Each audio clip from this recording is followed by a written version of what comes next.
Join అవుతారు. ముందుగా ప్రసాద్ గారు, ఇది ఎన్నికల కమిషన్ లేటుగా తీసుకున్న నిర్ణయాల వల్ల జరిగిన అనర్థం కాదా ఇది? అంటే ఇక్కడ మనం ఒక అంశం, ఆంధ్రప్రదేశ్లో ఎప్పుడు కూడా ఎంత దారుణమైన హింస జరుగుతుందని ఎవడు ఊహించలేదు, ఎప్పుడు జరగలేదు కూడా.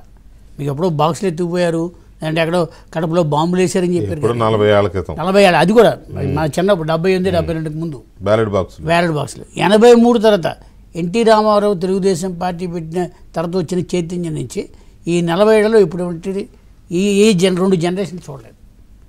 ఇది కూడా నిజంగా చెప్పాలంటే పంచాయతీ మున్సిపల్ ఎన్నికల్లో జరిగిన హింసను దృష్టిలో పెట్టుకుంటే ఎన్నికల సంఘం ముందే అప్రమత్తం అయి ఉండాలి. ఎందుకంటే ఆంధ్రప్రదేశ్లో నామినేషన్ వేయడానికి వెళ్ళిన ఒక బీజేపీ నాయకురాలి చేయి కోసేశారు. ఆ రోజే బీజేపీ స్పందించుంటే ఈ ఎన్నికల ప్రక్రియ ఆంధ్రప్రదేశ్లో రేపు జనరల్ ఎలక్షన్లు ఎలా జరుగుతాయి అని వాళ్ళు ఫోర్కాస్ట్ చేసి ఉంటే చాలా ముందు జాగ్రత్త చర్యలు వాళ్ళు కూడా ఉపక్రమించి ఉండేవారు. ఎందుకంటే ఈ చేయి నరికేసిన వాళ్ళు తెలుగుదేశం వాళ్ళు కాదు, బీజేపీ కార్యకర్త ఆవిడ. పంచాయతీ ఎన్నికల్లో మన భానుప్రకాష్ గారికి బాగా గుర్తుండి ఉంటుంది. వాళ్ళు జరిగిన ఉప ఎన్నికల్లో తిరుపతి ఉప ఎలక్షన్లో బీజేపీ వాళ్ళు పోటీ చేశారు. అక్కడ జరిగిన అక్రమాలు, రిగ్గింగు, నకిలీ ఓట్లు వాళ్ళకి తెలుసు. అంటే కేంద్రంలో అధికారంలో ఉన్న భారతీయ జనతా పార్టీ ఆంధ్రప్రదేశ్లో సక్రమంగా ఎన్నికలు జరగాలని ఆశించుంటే ఈ విషయాల్లో ముందు జాగ్రత్త చర్యలు తీసుకుని ఉంటుంది ఖచ్చితంగా. ఎందుకంటే ఓటర్ల జాబితా దగ్గర నుంచి దొంగ ఓట్లు ఆల్మోస్ట్ జనవరి నుంచి, అంటే ఎలక్టోరల్ డివిజన్ స్టార్ట్ అయినప్పటి నుంచి, అనౌన్స్మెంట్ అప్పటి నుంచి చివరి వరకు ప్రతి దాంట్లోనూ రాష్ట్ర ప్రభుత్వం యొక్క జోక్యం కనిపించింది. అధికార యంత్రాంగ ఇన్వాల్వ్మెంట్ ఉంది. అంటే 3 ఏళ్ల క్రితం జరిగిన ఎన్నికల యొక్క ఉప ఎన్నికలతో సంబంధించి తప్పులు జరిగిన ఇప్పుడు సస్పెండ్ చేసిన కేంద్ర ఎన్నికల సంఘం ఈ ఎన్నికలు సక్రమంగా జరుగుతాయా లేదని ముందే ఫోర్కాస్ట్ చేసి అంటే అక్కడికి కొన్ని చర్యలు తీసుకున్నారు. ఇప్పుడు దీపక్ మిశ్రాని పంపించడం అనేది చాలా పెద్ద హిస్టారికల్ ఇష్యూ. అది ఒక రిటైర్ అయిపోయిన ఐపీఎస్ అధికారిని ఎన్నికల పర్యవేక్షణకు పంపించారంటే వాళ్ళు కొంత జాగ్రత్త తీసుకున్నారు. అయితే యంత్రాంగంలో నరనరనా జీర్ణించుకుపోయిన ఫ్రాక్షనిజం అనే దాన్ని పరిపాలనలో తీసుకొచ్చాడు జగన్మోహన్ రెడ్డి. ఇలాంటి ఆత్మాహుతి ధనంలో ఉన్న అధికారులు ఏ రాష్ట్రంలో లేరు.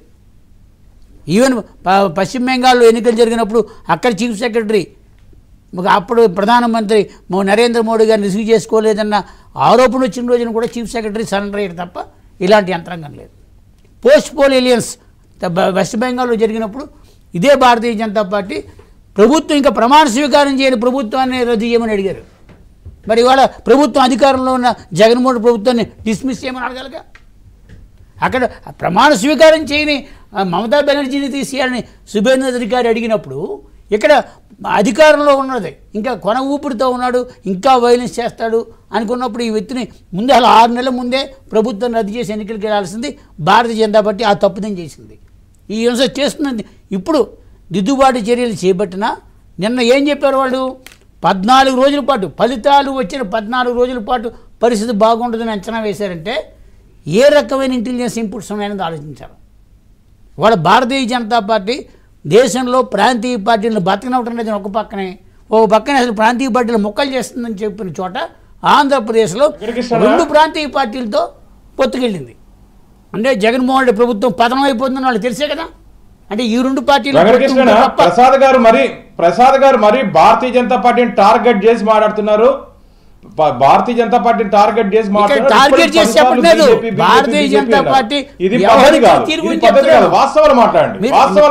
చెప్పిన దాంట్లో అబద్ధాలు మాట్లాడద్దండి. చెప్పిన దాంట్లో